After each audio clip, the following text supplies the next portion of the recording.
So this is Unit 2, Lesson 3 of our Pre-Calc 12 curriculum. The unit is called Parent Functions. Parent is in mom or dad.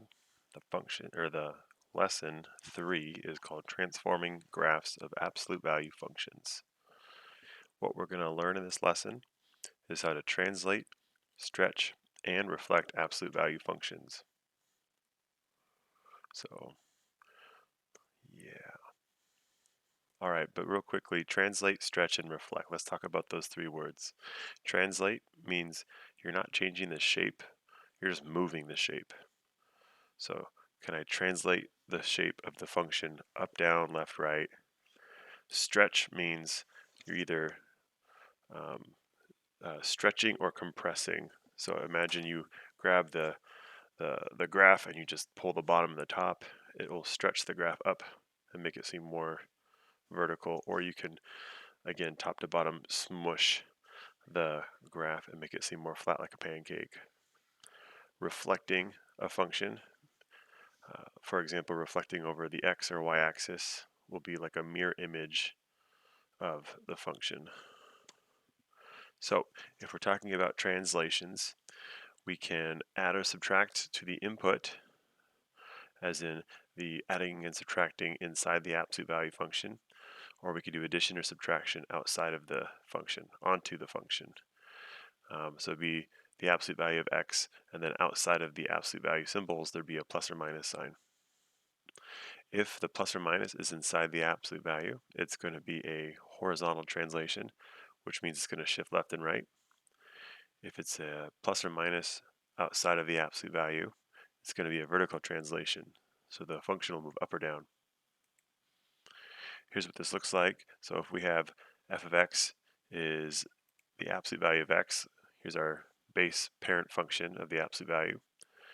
And our purple function, if h is 0 and v is 0, we have the exact same functions. F of x is the absolute value of x. If I make h equal to 1, we now have the purple line now graphs y equals the absolute value of x plus 1. And notice when we add 1 to the input inside the absolute value symbols, the whole graph moves 1 unit to the left. So our vertex was at 0, or x equals 0. Now the vertex is at x equals negative 1. And we could play with that value and see that the bigger we add, the further left the function moves. Conversely, the smaller we add, or the more we subtract, the further right it moves.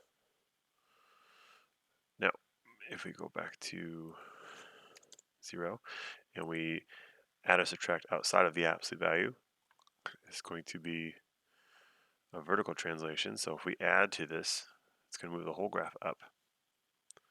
So if we do the absolute value of x, and then we add 2.7 to that, it'll be this graph.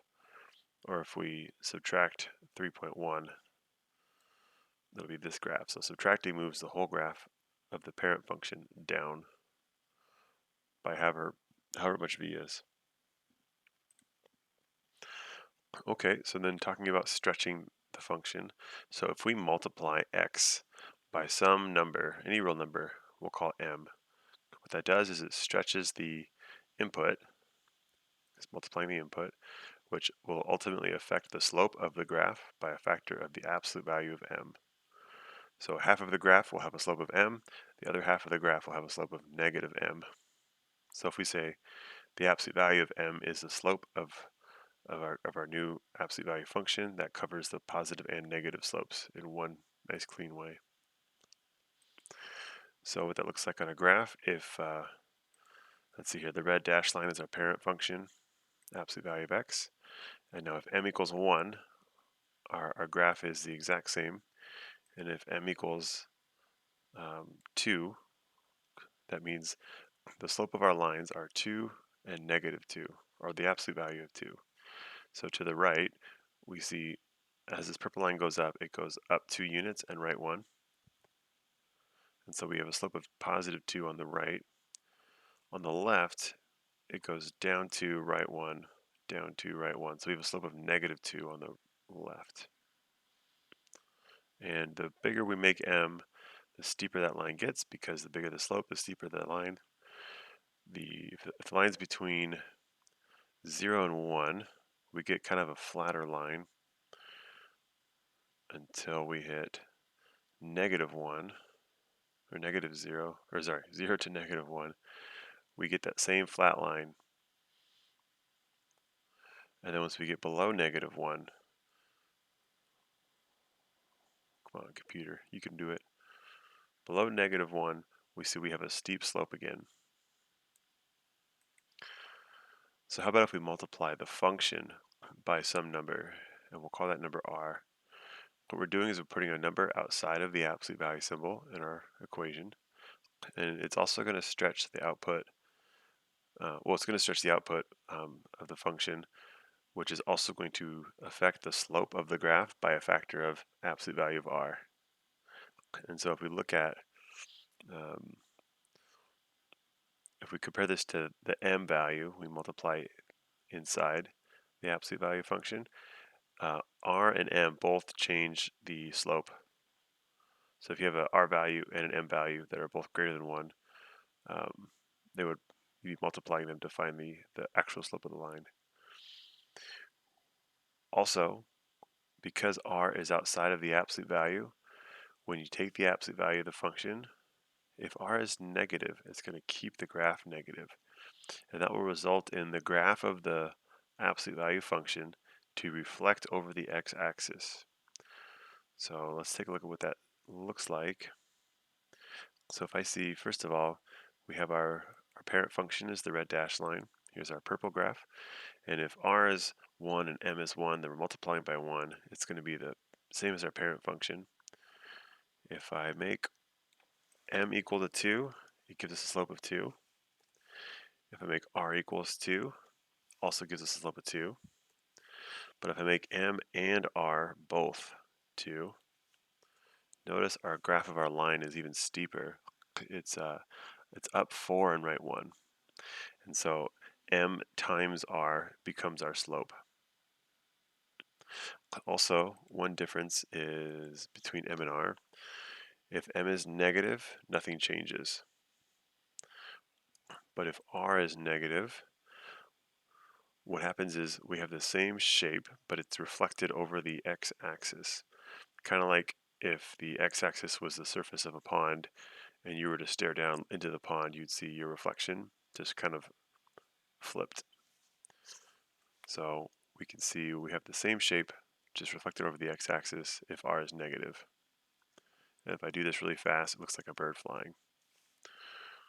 And that's fun for me. So some examples.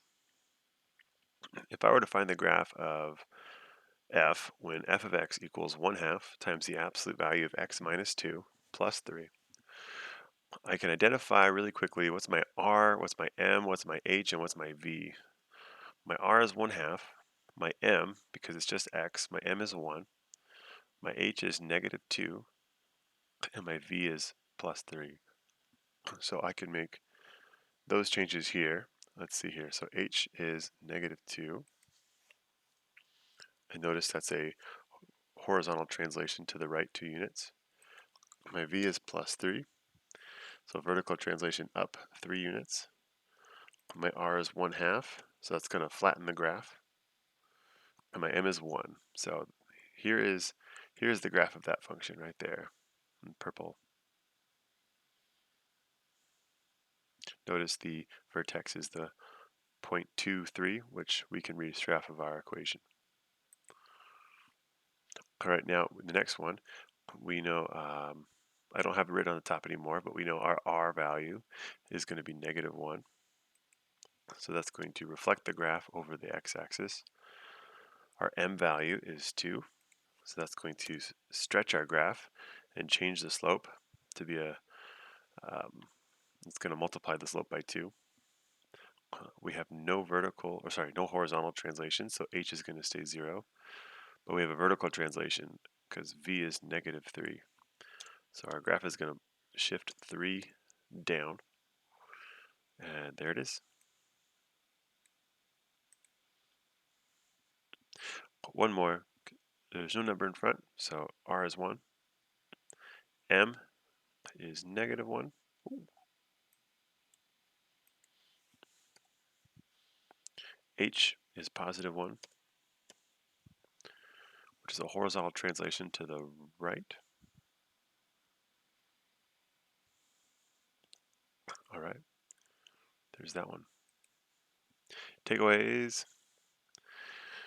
So there are three ways to transform an absolute value function. We can translate it left, right, up, down. We can stretch it, so make it more vertical or make it flatter, and we can reflect it over the x-axis.